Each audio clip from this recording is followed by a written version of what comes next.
ትምህርት የፋራ አገሬ ጋራ እነኚህ በጣም መርዝ ናቸው። ኢንተርጀነሬሽናል ጋፕ እንዲፈጠሩ የሚያደርጉ ነገሮች ናቸውና ናሽናል ኢንተረስት ጉዳይ አሁንም በእኛ ላይ ሊሰራ ይገባል።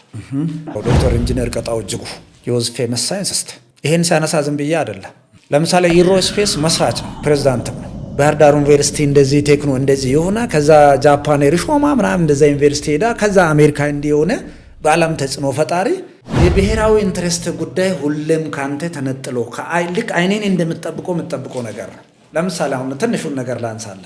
ኮሪያ ላይ በየትኛውም ከፍተኛ ዩኒቨርሲቲ ላይ ጆይን አድርጎ ተመርቆ የሚወጣ አካል ወታደራዊ ሳይንስ ይሰለጥናል። መማር ለሰው ልጅ ተገቢና ተገቢ ነው። ሰው ልጅ ኔቸር የትኛውም ሰው ከእውቀት ነፃ የለም። ምንድነው ማለት የሚፈልገው የኔ ዲግሪ በአሜሪካ ላይ ዲግሪ እንዲሆን ፈልጋለሁ። እንዲህ ነው ማሰብ አይደል ያለብን። የኔ ማስተርስ ወደ ጣሊያን ሄዶ ማስተርስ መሆን አለበት።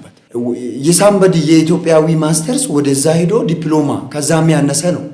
እዚህ ጥሎ ነው አይደል ገና ኮንስትራክሽን ላይ ሊሰራ የሚሄደው።